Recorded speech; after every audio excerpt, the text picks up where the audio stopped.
Hello students, let us continue the third step which is a froth flotation. Now in this step, अब इसमें हम देखेंगे कि हम अपने और पार्टिकल को गैंग्यू पार्टिकल्स में से इट मीन्स इम्प्योरिटीज में से किस तरह से अलग अलग कर सकते हैं. इस मेथड की बात की जाए so this method is based on the principle. इसका जो बेसिक प्रिंसिपल है कि of the difference in the wetting properties of the ore and the gangue particle. इसमें हमारे ore और गैंग पार्टिकल की वेटिंग प्रॉपर्टीज में डिफरेंस होना जरूरी है. इट मीन्स ये जो फ्रोथ फ्लोटेशन का प्रोसेस है ये तभी अप्लाई हो सकता है जब हमारा ओर और जो हमारी impurities present in the ore होंगे तो उन दोनों की प्रॉपर्टी में वेटिंग प्रॉपर्टी में डिफरेंस होना चाहिए. अब वो जो वेटिंग प्रॉपर्टी है ये वेटिंग प्रॉपर्टी विद वाटर भी हो सकती है. मतलब हम देखना चाहें कि भाई वो हमारा और गैंग पार्टिकल जो है और इम्प्योरिटीज़ जो है वो वाटर के साथ कितनी जल्दी से वेट होते हैं या फिर ऑयल के थ्रू. ठीक है, तो ये जो है दोनों के साथ इसकी वेटिंग प्रॉपर्टीज में डिफरेंस होना जरूरी है between the ore and the gangue particle.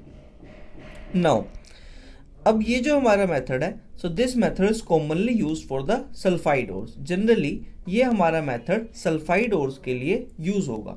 Such as it may be use for the copper, zinc and lead. इन तीनों मेटल्स के लिए ये यूज हो सकता है. अब क्योंकि हमारे मेथड का नाम ही क्या है, it is a froth flotation, तो फ्रोथ का मतलब जनरली झाग होता है. इट मीन्स हमें क्या करना पड़ेगा, जो हमारा मिक्सचर होगा, किसका मिक्सचर, और का और गैंग पार्टिकल का. इट मीन्स और प्लस इम्प्योरिटीज, जो भी हमारे पास इम्प्योरिटीज होंगी और के साथ, तो ये तो हमारा हो गया कि मिक्सचर. अब इस मिक्सचर के अंदर हमने क्या करना है, वी विल ऐड एयर. अब हमको इसमें एयर ऐड करनी है.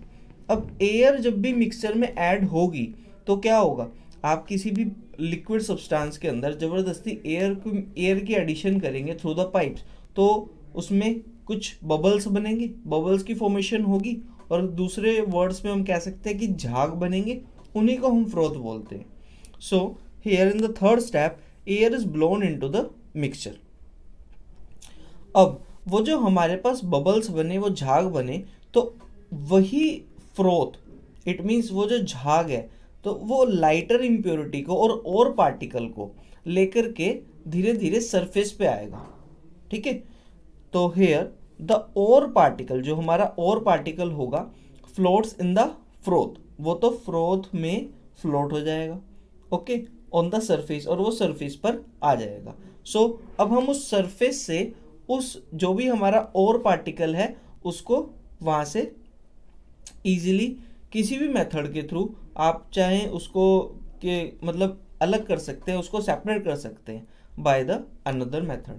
So this process is known as froth flotation. बस इस प्रोसेस के थ्रू हमने क्या किया, जब हमारी इम्प्योरिटीज हैं which have a difference with the और इन देयर वेटिंग प्रॉपर्टीज, तो उस इम्प्योरिटी को अलग कर